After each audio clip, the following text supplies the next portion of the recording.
Hello Pilipinas, kung mahal, ako po ang inyong pambansang nanay Queen Manilyn, and for today's video guys, ituturo ko sa inyo step by step para sumakses. Ayan, ito yung isa sa mga flower design ng DIY pipe cleaner or yung tinatawag nilang pacifier na trending itong mga bihis. Ayan mga nanay, meron ka ng libangan, pwede mo pang pagkakitaan. And ito kayang-kaya itong gawin ng mga bata. So, pwede rin nila. Actually, ito nabibenta to sa mga, sa school.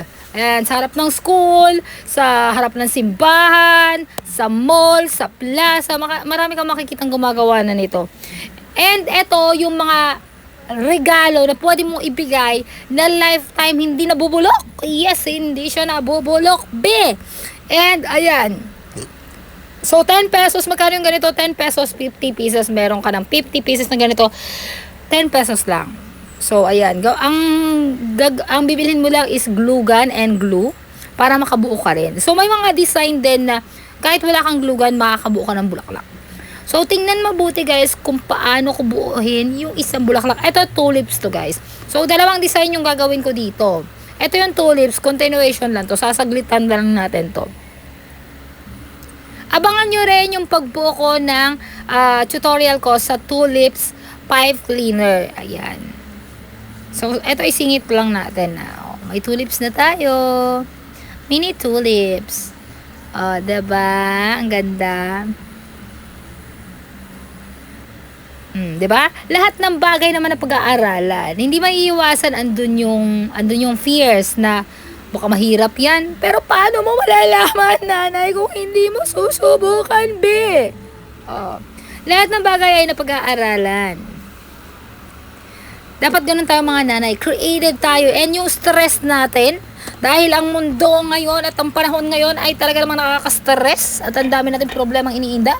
Ibato mo sa mga paggawa ng mga DIY para maging yung stress mo maging productivity at pwede mong pagkakitaan. Anti-stress nga ito at ito isa sa mga pag may mga meron kasi akong anxiety, meron akong panic disorder. So, ibinabato ko sa paggawa ng mga DIY na pwede kong gawin, mga DIY project, and paggawa ng mga artworks. Nagiging therapy siya sa akin. So, sa mga nanay dyan na stress, kaka-budget, kakaisip, nakakainin, kinabukasan, ay be! Yung stress mo, pwede yang mag-create ng beauty. Ayan, o diba? Ng artworks, o diba? Yan. So, malilibang ka dito. Magiging productive ka pa. And hindi lang yan, pwede mo yung sa anak mo. Yung mga mami dyan na mo problema, yung anak nila nagbababad maghapon sa cellphone, ay belhan mo ng ganito, me. Para maaga pa lang, matututo yung mga anak mo na mag-business. Kasi, mabenta to sa school. At alam nyo ba, na may nanay na nag-check out sa link ko. Tapos binalita niya sa akin na yung anak niya, binilhan niya nito para mabawasan yung pagbababad sa cellphone. Tapos, nagulat siya, yung anak niya kumikita na, bi. May mga nagpapagawang mga friends, classmates sa anak niya. At talagang kumikita mong kabuhayan. Ito yung pwede mong gawin sa bahay, sa kwarto, sa kubeta, sa kusina, na pwede mong pagkakitaan. Online, pwede ka magbenta nito online. Yan, flower bouquet, kailangan lang natin ng sipag, tiyaga. Diba? Sino may sabi na hindi ka pwedeng rumakit, kumita nang nasa bahay ka lang? Ay napaka talagang madiskarte nating mga nanay. At kailangan nating patunayan yan sa lipunan. Na hindi lang tayo basta nanay. Ano ba yon? May pinaghuhugutan na nagturo lang. So, pumasok ka sa vlog ko para manood ng DIY kung ano na pinaghugot ang pinagano natin. Okay? And anyayahan ko po kayo habang binubuo ko yung bulaklak ha. Anyayahan ko po kayo guys na manood ng Kayatanay in Action with Boy Abunda tuwing linggo 11 PM sa GMA 7. Mapapanood nyo po ako dyan.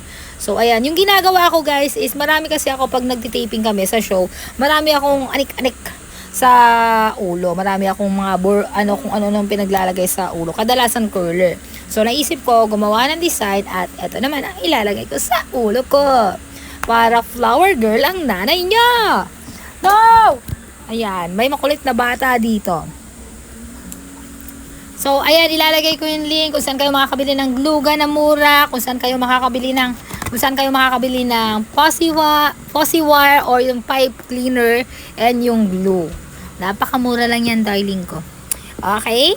And guys, manood naman kayo ng live ko sa TikTok. Okay? Ayan, malapit na matapos. O diba, napakamakulay ng bahay. Kapag si nanay ay marunong magbuting-ting at maging artist. Diba? Ganun lang.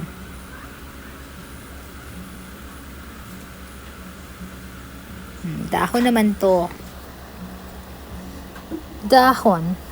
Ayan, i-glue natin. Ako kasi mahilig ako mag-ipon ng mga artworks. Tapos pag naipon na, pag may mga exhibit, event, ayan, tinitinda ko. Ayan. Oh, bongga. Ayan, thank you for watching guys. At kung hindi ka pa nakakapag-follow, mag-follow ka dahil sa mga followers ko, subscribers ko, ay sinasama ko yan sa taping.